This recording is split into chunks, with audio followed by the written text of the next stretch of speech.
Okay, so this morning I have decided that I'm going to make a video about movies that I hate.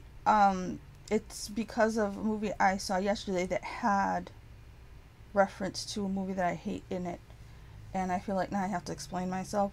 So I'm looking at my IMDb ratings. I have had, let me see how long I've had an IMDb account for very many years. It usually says at the top. Let me see. So I have had an IMDb account for 21 years. Okay, the name on my account is the Poppins. Now, that's Arrested Development reference. But anyways, I had a different name and changed it to that years ago. But the movies I hate. Now, the reason I'm talking about the IMDb, I'm going by that. And I'm sure I'm going to miss a movie I hate that for some reason I didn't vote for. You know what I mean? As I have gone to the movies over these 21 years, what I would normally do, I normally went to matinees on Friday, so I would try to see the first showing, especially in case there was spoilers or something, so I don't want to get spoiled. That's because I like the kind of movies that you would be really sad if you got spoiled. So I would generally go Friday afternoon and get home around 4 or 5 o'clock, go straight to the computer, and not only did I used to go straight to the IMDb to give it a rating, right, with my general feeling right then and there, but also I had a little live journal account that I still have, where I would, as I saw a movie, I would write like a little paragraph about it. And then, starting with the first one of the new year, and then as the year went on, every time I came home, I would write a little paragraph about the movie I just saw, and I would put it in where it belonged on the list. So say I saw one movie that year, that's the only one, right? Now I go see another movie, I like it better or worse, I put it above or below my paragraph, right? And then I see a third movie, and then I find where it ranks amongst those, and that's how I was able at the end of the year to have what I felt like was a very true and honest ranking of the films I had seen all year, because as I saw them, I put them where they belonged, instead of at the end of the year trying to think back to all the movies I saw with the ones fresh in my mind and the ones I hadn't seen since 11 months ago and try to figure out which I like better. That didn't seem right. So I was very diligent in doing this for my own sake, just to hear myself think. Nobody was reading my LJ either. Nobody cared. But I used to go on message boards and talk about movies and talk about the Oscar race. And I felt like, you know, I was being an honest film buff, which I couldn't really be a real one because I didn't live in a city, so I couldn't see a lot of those kind of films. But I was a film buff for my part. This looks really wrinkled. It's just the way it is. So these are movies that I gave 1s, 2s, 3s for the most part. It's funny because I went to look at one of the movies I hate, and it wasn't in the 1s, 2s, and 3s. And I actually gave it a 6. And I'm laughing because I really hate this movie. So how much I hate a movie doesn't necessarily line up with the score I gave it. Because some movies, there's quality to it, they've got good acting in it, but I just hate it for some reason. Or, you know, the cinematography is great, you know, and the more craftsmanship there is in a movie I hate, the less likely it is to get a 1. But there are movies, when I give a movie a 1, a lot of the time I wish I could give it a 0, meaning this movie shouldn't exist. But, yeah, let me just go ahead. I'm going to start it off with Man of Steel. I did give Man of Steel a 1 the minute I saw that damn thing. I've hated that movie. I hated that movie halfway through. But it got worse. I saw it in the theater. Obviously, probably, like I said, at least opening weekend, if not the first showing. I grew up on the Christopher Reeve Superman movies. My mom was way older. She grew up on the first Supermans, you know. So everybody knew Superman. I mean, unless you were a brand new kid, you know, and this was your first Superman movie, you had a history with this character. And for my money, most of us believe that Superman was supposed to be the goodest of good guys. I mean, was there a better hero than Superman in terms of pure goodness? And the reason he was able to be pure goodness was because he was not a human being. He was from another planet. And he was so good. Right? Hang on. So, I'm sitting there watching the movie. They have Superman. First off, the very beginning, when you see him and the really cheesy flames are on his boobs. And that looked to me like they were copying the miniature backstory of Wolverine in the first X-Men movie.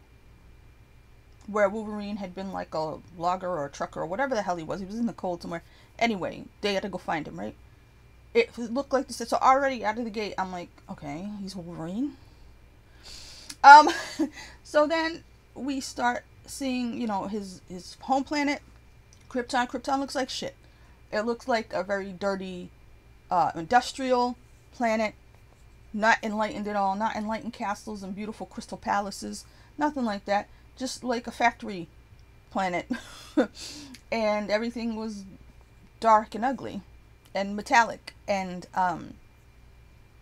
I remember at the time thinking it looked like where Count Dooku was from. What was that planet? That wasn't Geonosis, was it? Anyways, it looked like a planet I don't like from other things. Dark City, whatever. It looked very leather, dirty, grunge. Superman, Krypton is grunge planet. Then, they start doing the story of him growing up. And you have a situation where his instinct was to help children. And, oh, of course, this is all spoilers. I mean, obviously, this is all spoilers. This whole video. He had an instinct to save children in a drowning bus. And his dad was like, maybe you shouldn't do that so people won't find out about you. I mean, come on. Come on. Right then and there, I'm like, what the fuck is this? What are you doing? You know what I mean? There's no question with Superman. He's not fucking Batman. He's not sitting there brooding because his parents were killed. He doesn't have any reason to be a Dark Knight type. The Dark, I don't know, Kryptonian. No. No. Right off the bat, we're going to have some moral ambiguity. And the father's going to be like, really? I don't know how Kevin Costner made it through that. Anyways. Then he gets paired up with Lois. Him and Lois don't make no sense in this movie. I mean, Amy Adams is a fine actress. I don't know why she was cast as Lois. For most of our preconceived notions about Lois, she's nothing like her. Like I said, there was that Lana from one of those other Superman movies, and she was a redhead. And I just got very confused about why they cast Amy Adams, because I remember thinking Robin Tunney looked like Lois, the way we remember her. It had that kind of, or Lori Petty, or somebody who was, you know, scrappy, dark hair beauty, scrappy. But this is who they picked. And she was there, and most people think that she was a waste. That's not just me. You know what I mean? So they have their relationship where there's no chemistry. And then, yeah. Superman is a jerk. He smashes everything. He crashes everything. He's not about saving people. He's just about being pissed and fighting Zod. And like I said, it all looked terrible. And then you get to this big battle where they're smashing the hell out of everything. And what are they smashing the hell out of? Sears and 7-Eleven. And I'm sitting there. I already hate the movie. I'm sitting there in the theater. I mean, my blood's starting to boil because I'm looking at 7-Eleven and Sears. I am looking at the most ridiculous product placement I've ever seen in my life as a moviegoer. And I thought we'd gotten over that. I thought people knew how stupid product placement was. And in this shitball of a movie, here was this product placement. Oh, and everything's being smashed. And somehow this is supposed to be great. And in the meantime, the whole theme that the director, and I'm not mentioning these people's names. The actor, I can't talk about him. And the director, I'm sick of hearing about him. I'm sick of him. Just sick. Twitter has made me so sick of this man. He's no friend of mine. Anyway, I did not like the recent outing. I don't need to see any more of his movies. But he decided he was going to make parallels with Jesus. And he was going to make these ham-fisted, symbolic representations of Superman as Jesus. And it just makes me think, does he think that Jesus is an asshole alien? Is that what he's trying to do? You have Superman sitting in a church. You have Superman floating up like he's on the cross.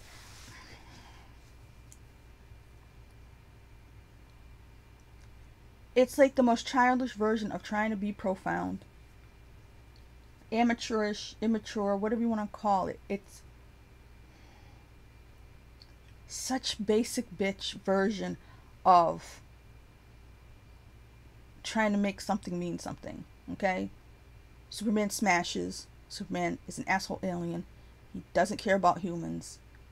He only fights in front of well-known businesses for the advertising revenue. I don't even know what you call it when you get product placement money. But it was disgusting. Everything was about it was disgusting. And you know what? By the time he snapped somebody's neck, which a lot of people freaked out on, I was so aggravated, I didn't even think about how wrong that was. Because the whole thing was so wrong in the first place. That movie shouldn't exist. I hate Man of Steel. I hate it, hate it, hate it, hate it, hate it. Okay. There are quite a few Oscar movies that I hate. Oscar-winning movies that I hate. I hate Crash. This is our second installment in the movies I hate. Crash, again, trying to be profound, actually idiotic, so stupid. Maybe Crash is what started us down this stupid return to racism that wasn't really there. Yeah, they're racists. There's always going to be racists, and I will say this a million times over. You're never going to completely stamp out racism. And at the time, I said all you can do is call attention to it and make more people racist by making them question how they truly feel about other people. And you're going to kick up a bunch of shit between people, and there's going to be more of a division. I said it when Crash came out, and now look at us. Now look at us. Crash was a stupid-ass movie where it was supposed to be about racism and so great. And the idiots in the Academy voted for it because they vote for messages, and they didn't even realize this message wasn't even there. It was so stupid. That movie was so racist in and of itself. They had one Korean character, and his name was Mr. Kim. It was so stupid. The characters were racist. They said all kinds of stuff I've never heard anybody say. I remember Don Cheadle asking somebody why Mexicans always have to park on their lawn. Just out of the clear blue. They have to park on their lawn. Out of the clear blue. I'm like, nobody does that. Nobody does it. I mean, just the way they were like, it was like, let's make some characters, make them say really racist things, do really racist things. We'll have some kind of invisibility cloak that's bulletproof that will save a family. We'll have Sandra Bullock fall down the stairs and drop the phone, and it'll be hilarious. Unintentionally hilarious. I haven't watched that movie. This is what I'm saying. I haven't watched that movie since that day that I watched it. And I didn't see it before the Oscars. I was rooting for Brokeback Mountain, obviously. I didn't see it before the Oscars. I was upset that it won, but I didn't know for sure. I had heard that it sucked. I didn't know for sure. When I finally watched it at home, on video, I couldn't believe that any thinking human being thought that was a great film. So in my mind at the time, the people who voted for Crash had to have voted for it because they never got over the civil rights thing. They were still marching on Washington in their minds. Or they just hate gay people and they didn't want Brokeback Mountain to win. Or they didn't watch any of the movies and they asked somebody what's a good movie and they asked their idiot cousin and their idiot cousin said Crash. I have no idea why any thinking person would think that was even a decent film. It was total crap. It was like, and this is the thing, people worry about, they worry about how foreigners look at Americans. We're sending our movies out there. If we're saying this is what America's like, every corner of America is like the people in this movie Crash, which it wasn't. Like I said, you get in places like New York City or Los Angeles, you get neighborhoods where people really have not had not at that point mixed that much. Still, you get those really insular places where people stay to themselves. Especially, like, I think about the gangster rap people and all the people who grew up in South Central. They don't go outside their neighborhood. People who don't go outside their neighborhood, or the old neighborhoods of Brooklyn, where they were racially segregated, not on purpose, but it just turned out that way, and they stuck to their own kind. Those are the people who become racist. But at the point in time that Crash came out, and the point in time that I've been living in this world, most of the United States was not like that. So anybody who was very mixed and had mixed family and had a mixed community, it's bullshit. All that stuff was bullshit, and it still is. But you've now, I guess, been training people since Crash that we're all a bunch of racists. So people are like, okay, we're racist. Let's all be racist now. And this is where we've come to. The movie was crap. It wasn't profound. Most of those votes were probably anti-Brokeback Mountain votes. It should not exist. Okay? Now, what's interesting to me, I was looking at the movies that I gave a 1. And I gave Gravity a 1. I don't hate it, but I gave it a 1. So it's not on this list. So I'm not going to go into it. But this is a movie. Sometimes I think that movies, like I should do not exist. They're full of shit. They're really pompous. In this case, this is a very pompous movie. Okay. Another movie that I gave a 1 that I absolutely hate. And it's the reason why I'm making this list. Because, like I said, Salò was referenced in this movie I just watched yesterday, Climax. And I loved this movie, Climax. I hate Salò. I hate Salò. If there's one movie I would tell people not to watch, it's Salò. And I don't want to normally do that. I don't want to tell people to not watch a movie. But this is total spoilers again. Salò, I know the director's supposed to be great. I know I haven't seen any of his other movies. This is the first one I saw, and I was like, nope, nope, nope. I heard about it. I am not a scaredy cat of watching scary movies or torturous movies, Cannibal Holocaust, things like that. The Cannibal Holocaust, I think, is a really good movie. The original. And I think there was a remake, right? Or something like it. Anyway, I don't mind seeing disturbing things. I had heard that Salò had been banned at one point. So I was, not excited, but I wanted to see this film. I just watched it, and I'm like, what the fuck is this?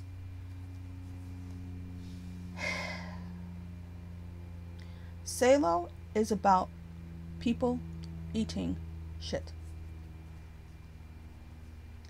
This isn't figurative. I'm not making an allegory. This is about people eating excrement. I mean, with a spoon. Okay? Now, somebody who hears me say, oh, she doesn't even understand. She's so stupid. She doesn't understand the implications. The implications are, these are fascists. Yeah, this is in Italy, I believe. It's set in Italy. The filmmaker's Italian. Obviously, World War II. We had bad guys in this world, Nazis and fascists and everybody trying to take over the world, get rid of certain kinds of people. In Italy, they were fascists. That was Mussolini's crowd, right? So, okay. It was like these people had it was like an obstacle course or whatever. Anyway, they had young people there. Young people who looked like they were going to a camp or almost like a boarding school. And they were making these kids go through stuff. And it's supposed to be torture and things like that, which I'm prepared to see. But in the end, all this torture just ended up being these people eating shit. I'm not even kidding you. There's these fascists at banquet table. A pile of shit. And they're watching these kids and they're making them do things. And they're making them eat shit. And then there's a couple things here or there where they do like physical torture type things. But for the most part, they're just people. The whole movie. That's all it is. I forced myself through it. I'm saying there's got to be something. And when I'm forcing myself through a movie, you're wanting me to hate your movie and you. I'm forcing myself to. I'm saying there's going to be a point to this. The point is fascists are bad? No shit. No shit. We know that. Fascists are bad. Is that what you're trying to say? Is it that, you know, your family died in the war because of fascists and now you want the whole world to see how bad fascists are, so you portray them as people eating shit and torturing kids? Was that the point? Because otherwise there's no point to this movie. It's literally to torture your audience by forcing them to watch this garbage. And I will, to the day I die, I will tell people, you know what, you can skip Salò. I watched it so you don't have to. And I don't think I'd say that about any other movie.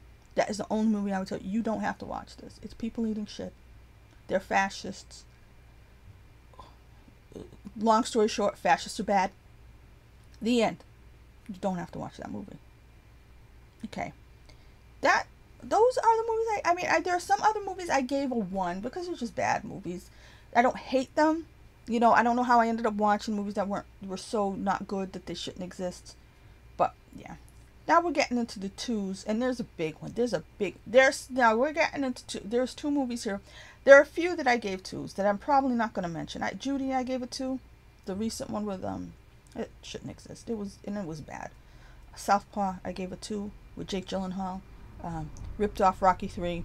No need for that movie. I love Jake Gyllenhaal. It was a waste of my time. The Kitchen, I saw, it was so bad. It was a bad film. With Tiffany Haddish and Melissa McCarthy, and it was just, everything, the acting, everything was terrible. Philomena, I kind of hate that movie, but I'm not gonna go into it. I just thought that I watched it wanting to laugh at that woman the whole way through. It was so stupid. It was just, she was stupid. It was stupid. It was a stupid movie. I hate it because it's stupid, but I don't hate it, like, it doesn't make me angry. I don't want to punch it in the face, okay? Here's a movie that I hate and I want to punch in the face. You want to call me a misogynist for punching this girl in the face? Fine. I hate Amélie. I mean, I wanted to punch her in the face. I watched that movie wanting to just punch her right in her face. She's quirky.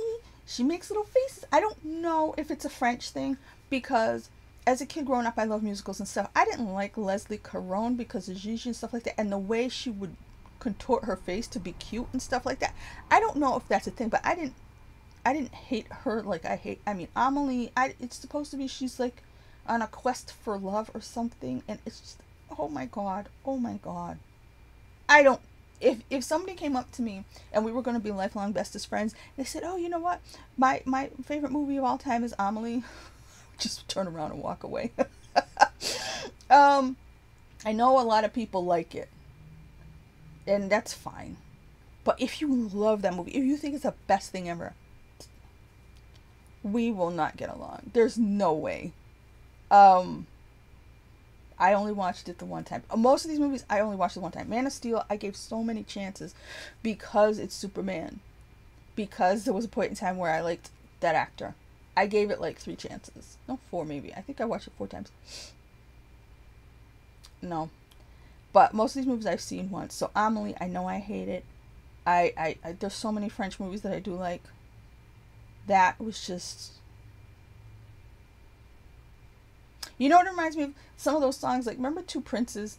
It's like things that are so quirky and so smelling the farts, that they're quirky farts, and how wonderful they are for being so quirky and cute and pixie-like, and oh my god. Yeah. Let me move on. Saving Private Ryan. Now, I hate this movie. And, you know, when you ask me what movies do you hate, I'm probably going to say Man of Steel and Saving Private Ryan right off the bat. Then I'll get around to Crash. Like, I don't hate it as much as I hate Saving Private Ryan. I gave it a 2. Because of the technical aspects. When it has all that technical filmmaking in it, and I can only give it a 2, that means I was starting from a negative number. Saving Private Ryan shouldn't exist. Now, I was born in 1973, right? So when I was growing up, the movies about war were all very anti-war because of what had just happened to our men over in Vietnam, how they were treated when they came home, all the horrible shit that happened to them. So I go see Saving Private Ryan, right? And it's counter to every war movie I had been seeing growing up. It's counter to the message about war that I had been seeing when I grew up. And I do believe that movie motivated a bunch of people to sign up for war who maybe wouldn't have if they watched the movie I watched and they're gone now. Or their lives ruined because they came back again to a country who discards them like refuse. But anyway, why did I hate the movie itself? Okay, so I went and saw it. I lived in New York at the time. I saw it on that the theater. It's a Lowe's theater, right? On 66th and Broadway. It was brand new. The theater was mostly really new. And they had that one room. And it was that brand new THX Super Surround sound. Right? So I sit down for this movie, right? And it starts. And right off the bat, they go and they're shooting each other. And the sound, it was like being in the middle of it, which is great from a technical standpoint. But I didn't sign up to go to war. I signed up to watch a movie. So I'm sitting there and I feel like I'm being fired upon. Then it's a hot fucking mess. The guy picks up his own arm and starts walking off with it. The other guy, and this is where I was like, I want to go home. The other guy gets hit in the helmet, freaks out about it, takes the helmet off, and gets shot right where I'm just like, you know what? Why is Steven Spielberg doing this? Why is he trying to make us all shell-shocked watching his movie? What's he doing? Why is he doing this? I don't understand. I don't want to be here. Did I sit there? Yeah, I paid for the ticket. So I kept watching it. And then what the overall story is that Mrs. Ryan, I forgot if she had 4 or 5 boys. And they all went off to do their duty to fight, the evil people from Salò. They all went off to do their duty. And they all died except one. So the point is, the government says, we gotta go and rescue her last son so she'll have something. We cannot let this woman suffer the most ridiculous tragedy on earth where all her sons die in the war. We're gonna send a squad of dudes to go and save Private Ryan. They have to go get her last son before she ends up with no boys, no future, no nothing. Right? Okay, so that's the noble cause of this group of ding-dongs. So, here they go. And what do? I don't even know the length of the movie. For the length of the movie now, these people, this group of people are going to walk around and make racial jokes at each other on the way to find Private Ryan. And along the way, sometimes they'll shoot people and shit. Okay. I don't know which reason I should give first. Alright, the reason why the movie is a waste of time. I have to refer to Waterworld. If you saw Waterworld. I don't hate Waterworld. But it pissed me off in the final reel. Waterworld. Spoilers for Waterworld. Kevin Costner. How was Kevin Costner in these sheets? Anyways, Kevin Costner lives in a world that is water. And they're just on boats all the time. It's so far into the future, and it's been this water world for so long. He's developed like gills and stuff. He's like part fishy man. So the whole point of the whole movie is he is on this journey, this odyssey, to find land. That's his whole raison d'etre, is to find land. So he's got to find a map that will show him where this land is. It's like the Holy Grail. Yeah, he got to find land. What happens? Does all the stuff, finds a map. It's on a kid. They go, and he finds land. Steps on the land. Right? On the beach, right? Gets there. What does this asshole do? I don't belong here. Gets back on the boat, goes back on the water. That movie was long too. It was like 3 hours long. So basically, we all sat there, watched this man do all this shit because he needed to find land. Gets there and says he doesn't belong there.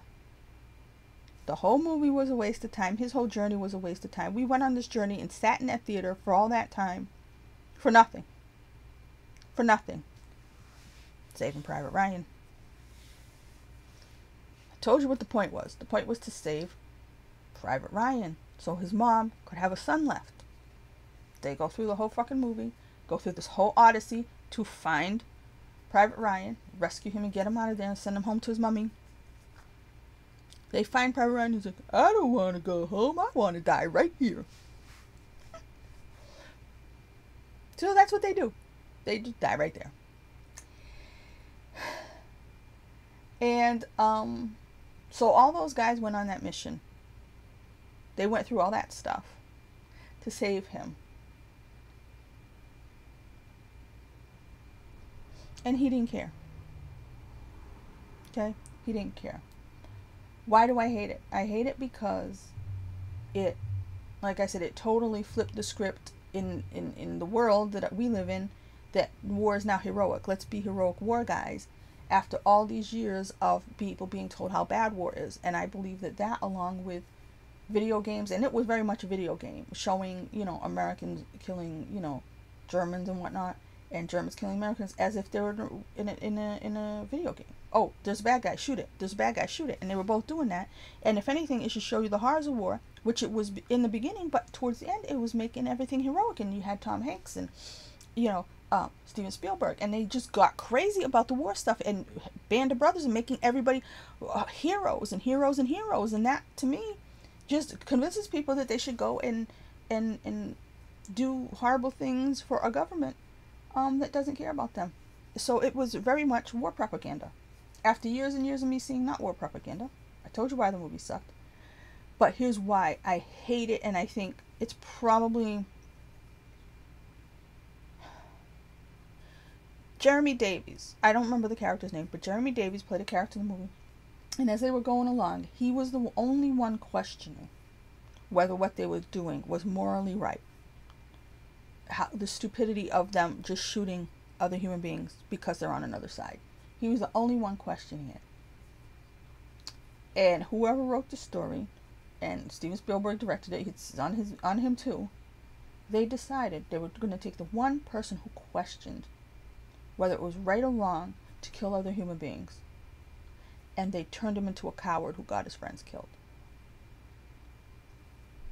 So they were basically saying, if you question it, if you don't just shoot these goddamn Nazis, if you don't just shoot the bad guys, then you're a piece of shit who will let your friends die, and you're the worst form of life, and you're a coward. Questioning killing other humans leads to you being a total fucking coward. And that, to me, is one of the worst messages. It's got to be the worst message I've ever seen in a movie. Why am I saying one of? It's got to be the worst message I've ever seen in a movie. And that message went out, like I said. And since then, how many men and women? Anyway, I hate that movie for that reason. So, now, I'm looking at this, and I'm looking at my IMDb ratings, and I'm looking at the 1s and 2s and 3s, and I am not seeing La La Land. And I'm saying to myself, did I just forget to vote on La La Land? Because I hate La La Land. I hate it, hate it, hate it. I went and looked it up. I gave it a 6. I hate that movie, but I gave it a 6. This is an example of why hating a movie is not the same as a low rating, because I thought about it, I'm like, you know what, yeah, I did like the color palette. I did like some of it. I'm still curious as to why I gave it such a high rating when I've hated it from the day I saw it. But I think it was because it was a musical, and I did not want to give a musical a low rating because I want there to be more musicals. But it's awful. I hate it. I hate it because you could have put people who could sing in it. You could have made a good musical. This is the movie the guy made. Again, that's kind of probably why I didn't give it such a bad score, because it's not killing anybody. It's not telling people go to war. You know what I mean? It's not putting really bad messages out there. But it wasn't well executed. I know it's what's the name? The Umbrellas of Cherbourg, is that the title of the movie? It borrows heavily from. It wasn't original in any way. Emma Stone she seems like a nice person. Ryan Gosling, we like. Oh my God. Neither one of them was very good at what they were doing in terms of singing and dancing. They weren't the worst ever, but come on, like I said, I have such a list in my mind of great actors who can sing and dance, and they're real performers, and they're triple threats, and they never end up in a musical. And you have these people, and everybody else was making fun of it because the white guy was trying to save jazz. It was just, in the end, most of my hatred probably comes from how overrated it is for one of the worst musicals I've ever seen. I mean, I love musicals that are supposed to be really bad, but the singing and the dancing and everything is so much better, and the plots are better, but for some reason they're hokey to other people, or, you know, they're too cheesy or uplifting or something. I remember at the end she ends up singing, and it's supposed to be great, and it's supposed to be this big moment of triumph. I'm like, yeah, whatever. You know, and I swear to God, I'm telling you, two people got up in my theater and started dancing, like partner dancing at the end. I'm not kidding. So I understand that people love it, and I'm just thinking of another movie that I hate that was, well, this was nearly an Oscar winner. That, I mean, I don't know if I ever laughed harder when that switcheroo came, but yeah. There are so many better musicals. For this one to be so lauded and everybody act like it's a second coming, I think the reason I hated it so much was because of the that it was so overrated, but also I hate it. It's not very good. I'll never watch it again. I like Blue and Purple. I like the color scheme. The songs were terrible. I mean, I gave it a 6. Everybody should give it a 6. Anybody who gives it, you're just being dishonest, or you've never seen any other movies, you've never seen any other musicals, you've never heard anybody sing, you've never seen anybody dance, if you give that movie more than a 6. But I hate La La Land. Okay. It's not on my list here, and I'm just remembering how much I hated Oscar winner The King's Speech. Again, because it's overrated. They were in the ugliest room I've ever seen. The guy had a speech impediment problem. I understand that people love that movie because a lot of people have a fear of public speaking. This is like one of the number one fears. So a lot of people could relate to this character. Otherwise, the movie itself to me was very boring. Like I said, they were in an ugly room. I felt I have no problem public speaking, so I felt no kinship with him. And it was just a very basic movie about people in a room. So my thing was coming from overrated. It was supposed to be so great. This is one of the movies, I went to Boston to see it earlier because it hadn't come out here yet. I went to Boston, so I was in a proper theater with a huge number of people. And I'm sitting there going, that's it? That's this whole movie as it's ending? And right as I'm thinking to myself, really, that's it? People broke out into applause. And I'm like, are you for real? Because there's one thing people saying they love a movie. There's another thing. They really broke out into applause in this theater in Boston. I'm like, really? Because I guess he had overcome in a Rocky type sense to these people. But I was just like, the whole movie, I was like, okay, they're just going to be in this ugly room, huh? They did their jobs. They did their acting, which was very basic acting. Nobody was doing any, nobody was acting outside of their comfort zone. I mean, I guess people like Colin Firth, but he did his job, but there was nothing extraordinary, and it was in that ugly ass room. So that's an overwhelming feeling. They're just in this room, and he's got a speech impediment, or whatever, or he has a heart to stammer, or whatever you want to call it, and he's afraid of public speaking, and he has to because he's king. I'm not going to feel bad for a king. Sorry. I'm not saying they're not people too, but anyway, I had nothing to relate to him. I'm assuming all the people who could relate, it pulled on their strings of hearts and fears and whatever. But yeah, I wasn't going to include that because I totally forgot about it. I just remembered because of how overrated these movies are. Here's a movie that is not overrated, but I hate it. And I was going to love it. The Shape of Water. It won Best Picture. Now, I sat in the movie theater. And I watched that film. And I had seen a trailer. And I guessed from the trailer that it was like a re-update or something of the creature from the Black Lagoon, because the one little glimpse I got of this creature was clearly the creature from the Black Lagoon. So I'm going in thinking this is an update or a sequel or something, low key. They're not telling anybody, and it's going to be this big reveal. So I'm watching the movie. I'm like, yeah, he's a creature from the Black Lagoon. And the movie was well made. It looked great. There's all this stuff going on. And I'm sitting there, this is the creature from the Black Lagoon. It's going to be such a great reveal. And then nothing happened. They never revealed it as the creature from the Black Lagoon. And I'm like, what's going on? I said, okay, well, at the end, I'm going to sit through the credits. And it's going to thank because of a creature from the Black Lagoon and da-da-da-da-da. Nothing. So I was going to give it, I mean, at the end of the movie, I was thinking I was going to give it a 9 or a 10. But I was sitting there like, they just stole the creature from the Black Lagoon, really fancied it up so it can be Oscar bait, and they didn't acknowledge the creature from the Black Lagoon. There was no poster on the wall, nothing. As the credits rolled, my vote that I was going to give it in my mind went from like 10 to 1. But guess what? I just looked. I didn't even vote on it. I think I didn't vote on it because I think I was waiting for Guillermo del Toro to admit this. But here's what happened when I came home. I looked it up. Guillermo del Toro was supposed to do a remake of Creature from the Black Lagoon.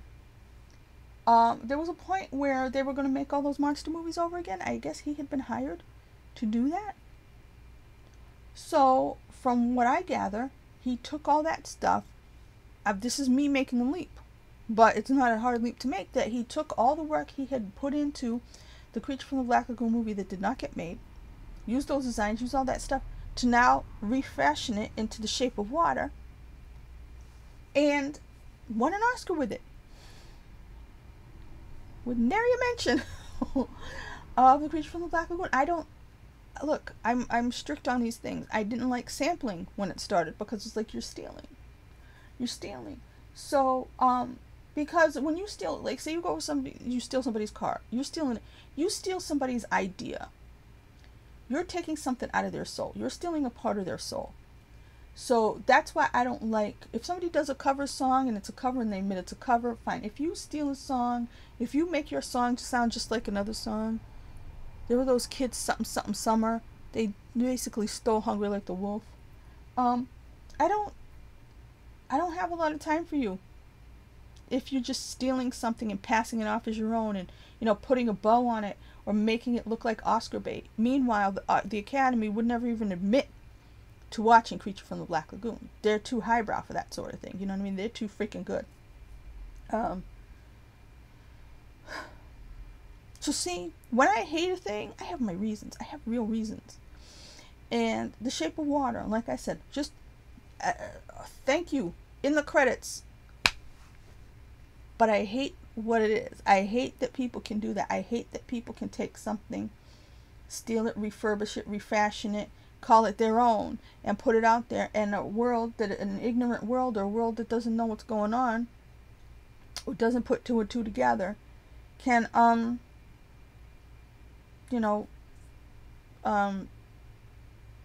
applaud it. Now, what's that man's name? There's other movies, and this is the end of my list of movies I hate. I mean, I have some other ones that were in the 3s. I'll maybe read them off. There's a movie, Breakdown, with Kurt Russell, that I gave a 3.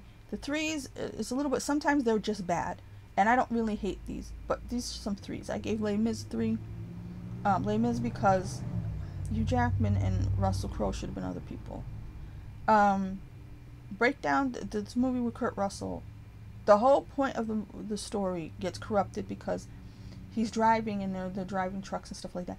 And at one point they need a phone and they can't get to a phone booth. The whole thing, the whole crux of the thing is that they can't get to a phone, and then all of a sudden there's a cell phone in the seat next to him.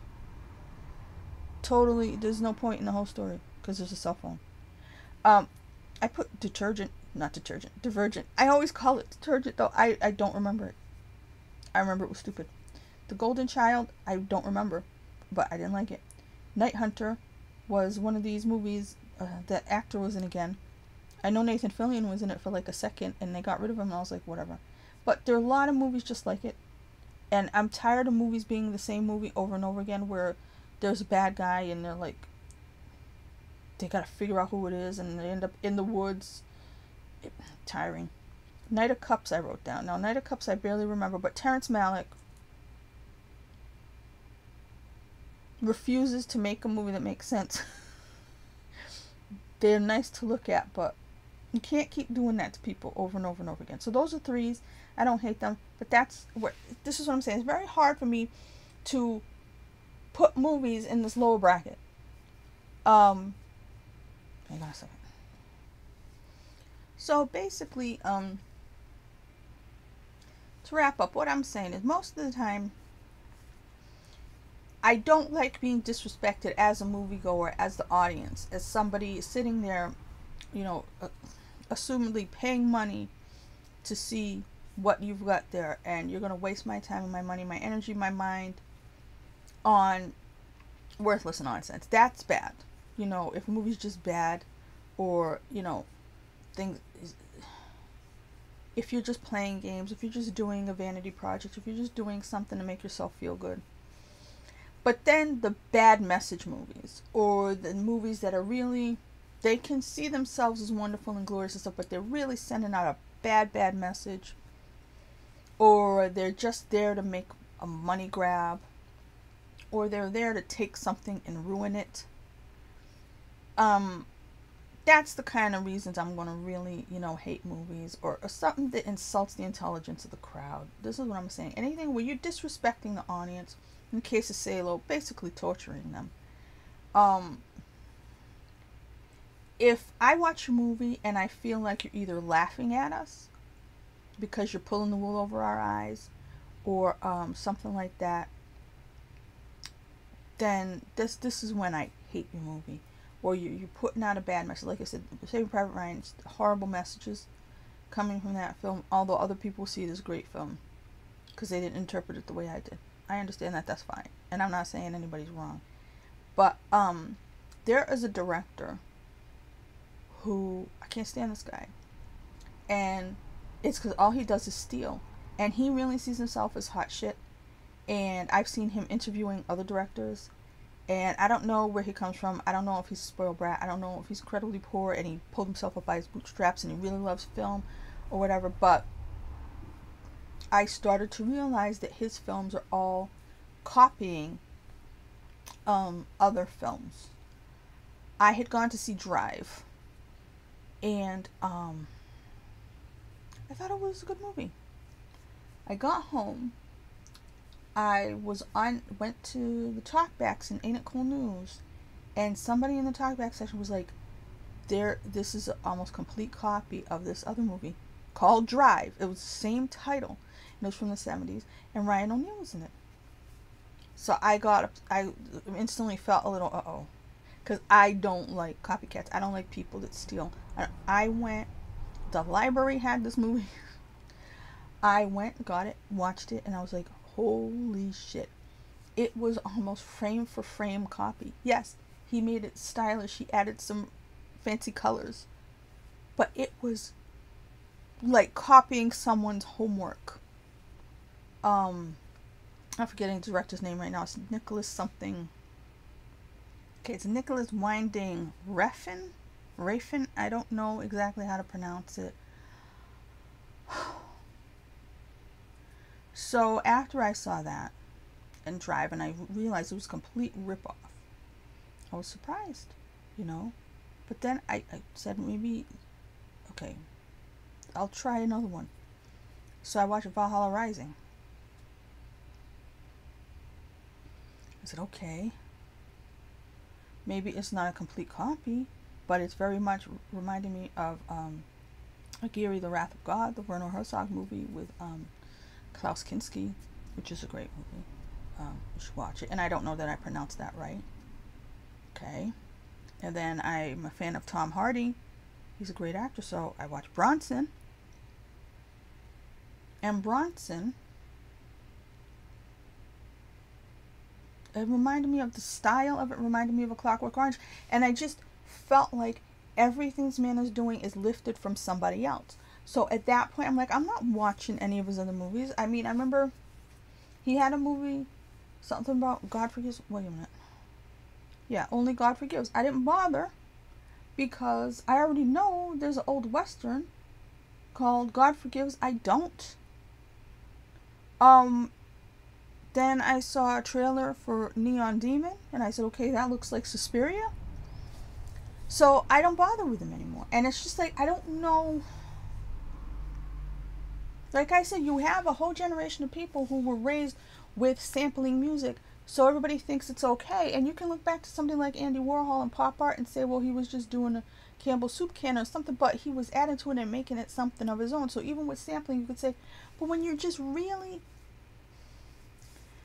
And with sampling, it depends on the song, because there's some they sample a little bit, and there's some where they just talk over somebody else's record.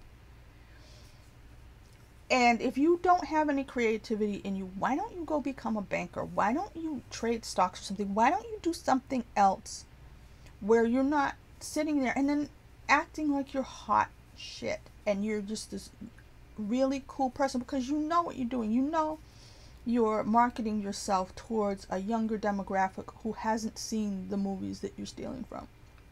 You know that. You know you're going to go in there, get in, get out, get a bunch of money, which is fine. There have always been thieves who want money. But when you take the credit, when you act like you're this visionary, or you win an Oscar for something you stole, I have a problem with that. Now, everybody else, people are going to say, I'm this and I'm that. Fine. Call me whatever you like. Anybody can steal something. Take the brand name off, put their own name on it, and sell it to yokels and sell it to people who don't know any better. You know, I don't like it. I don't think it's fair. I don't think it's cool. So when I see that man's name, even if I love the actors, I don't bother. I don't bother with his movies. I don't want to have anything to do with him. So yeah, don't insult your audience. Don't steal from people. As a movie fan, I want to see good original things. If you really can't do it, then make a remake. When you're doing your press, say, you know what? I was so inspired by Akira the Wrath of God that I wanted to make a movie just like it and tell everybody what you did. Or say, you know what? They ended up canceling my remake of Creature from the Black Lagoon. So I took my stuff that I worked hard on and I repurposed it into this movie. But acknowledge the damn movie. Acknowledge that it's not your original idea. Because then you're not... I mean... Leonardo da Vinci and them, we think of great artists as people who had these brilliant...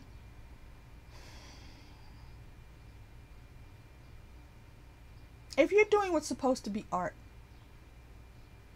you should have these sparks of imagination that come from beyond. You should be creative. That's not creative, you're copying. You're not an artist then. You're a manufacturer. You're a Xerox machine. You know what I mean? And if you really have to be that because you can't think of things, then say it. Say, you know what? I was so inspired by this movie. I reimagined this movie. You can do that. You know, but when you don't even acknowledge what you're taking from, that just, it's so gross to me. It's like grave robbing sometimes, you know, or like I said, stealing something from somebody's soul, and it really bothers me, and I really think you're a jerk if you do it. So, don't do that. But those are the movies I hate. Those are my reasons. Everybody has their own opinions, and I think everybody should hate some movies and love some movies if they watch movies at all. And yeah. So I may be a bad person for talking about stuff I hate, but I figured I should explain myself as to why I hate these movies. And if anybody else wants to discuss movies, why they hate them, or tell me how I'm a horrible human being because I hate movies, and why don't I make my own movie? Well, I don't, because I don't want to steal from people. Okay. So yeah. Leave a comment. Don't leave a comment. Have a good day. Watch some good movies. These aren't them. I will never recommend these movies to you, and I will always tell people, as long as I'm alive, don't bother watching Salò. I did it, so you don't have to.